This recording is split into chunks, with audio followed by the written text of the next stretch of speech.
Welcome to the debate. We're diving into a really complex situation facing the Kansas City Chiefs. It's one of those moments where the competitive calendar has, for all intents and purposes, run out of importance, yet the organizational decisions are still absolutely critical. Right. And the core of it is this injury update on wide receiver Rashee Rice. He's entered the concussion protocol. He's inned out for week 16. And you can't separate this news from the devastating backdrop, which is the season-ending ACL and LCL rupture that Patrick Mahomes suffered. Our source material is pretty blunt about it. It suggests that because of that one injury, the Chiefs' season is simply, quote, already over. Which really frames our central question. Does the uncertainty around a developing player like Rice, his health, his evaluation, does that still hold any real significance for the Chiefs organization internally? Or has the end of their season just shifted all the practical importance to, external factors, fantasy football, things like that? Exactly. And I'm going to argue that Rice's health and his development, they remain an absolute organizational imperative for Kansas City. They have to play the long game here, and internal protocol and evaluation far outweigh any lack of competitive urgency. And I'll be arguing that once the competitive outcome is off the table, which the Mahomes injury effectively guarantees, the front office's primary job shifts entirely to risk mitigation. I mean, the internal value of Rice playing in Week 16 is basically zero, which means the consequences of his status are now felt most acutely by people outside the building. You'd think that, but let me offer a different perspective. Even with the devastating loss of Mahomes, the organization's mandate for Rice has to stay centered on two things: uncompromising player health management and maximizing long-term stability. The fact that Rice is in the concussion protocol now, that's not a discretionary call. It requires a full practice, so it requires mandatory clearance from an independent neurologist. Sure, the protocol itself is mandatory, yeah. Right, and that adherence to protocol is a non-negotiable institutional function. It exists completely outside of the competitive stakes of one game. And more importantly, we're talking about a developing asset here. The source notes he sustained several strong impacts in the last game. So letting a player who has shown his potential miss more time, even in meaningless games, it just slows his progression. Every single snap is future evaluation tape. A commitment to Rice's 2026 performance demands that consistency right now. I come at it from a different way. You're right. The protocol is mandatory, but the organizational decision on whether to even push for his readiness, that shifts dramatically when the season's goal just vanishes. The material context here dictates that Rice's availability is now only truly relevant to external forces. The source is crystal clear. The Chiefs' season already ended. It says his absence from the Week 16 lineup will not be a big problem for Kansas City. I mean, that one sentence, it just fundamentally destroys the internal value of him playing.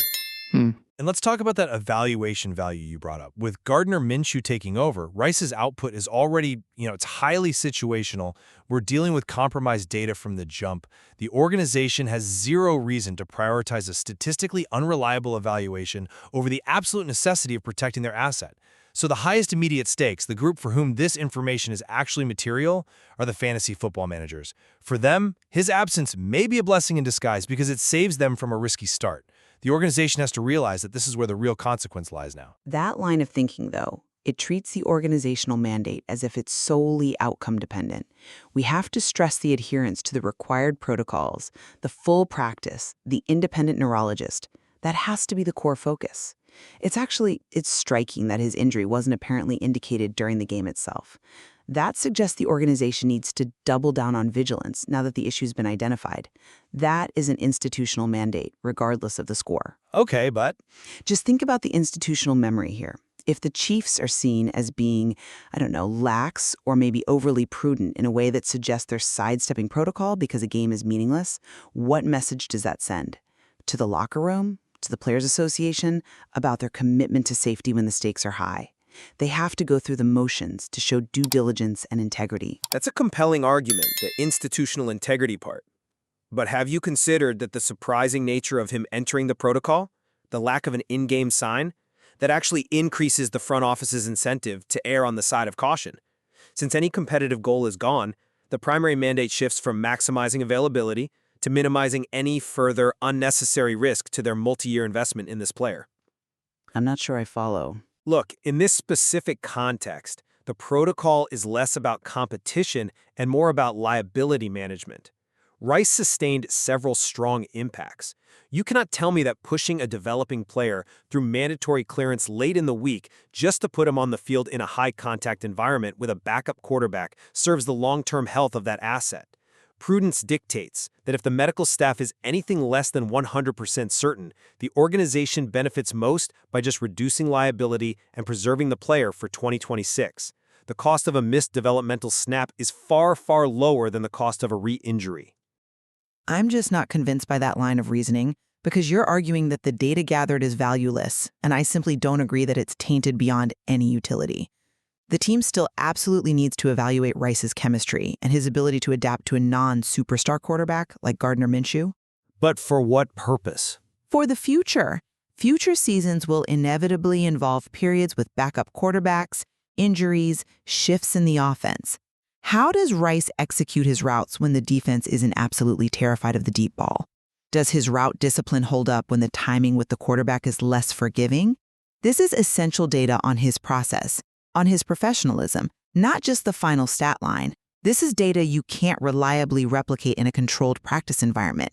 It requires the speed and chaos of an actual NFL game.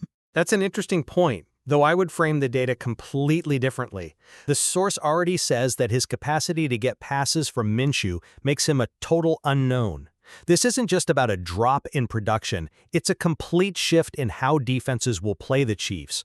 They'll load the box, they'll force Minshew into quick, low-percentage throws. Which is a challenge he needs to face. But you are suggesting we should risk a key developmental player to gather statistically unreliable, highly situational data. Let's use an analogy. This isn't an evaluation, it's a stress test under failure conditions. You don't take the results of a car crash test, where the system is intentionally compromised, and then use that data to calculate its typical highway mileage. It's tainted. It's so much better for the organization for him to recover fully and reset than to risk another injury for a Week 16 metric that their scouting department is probably just going to throw out anyway. But wait, if Rice performs exceptionally well with Minshew against a defense that's teeing off on them, isn't that precisely the kind of data that bolsters his value?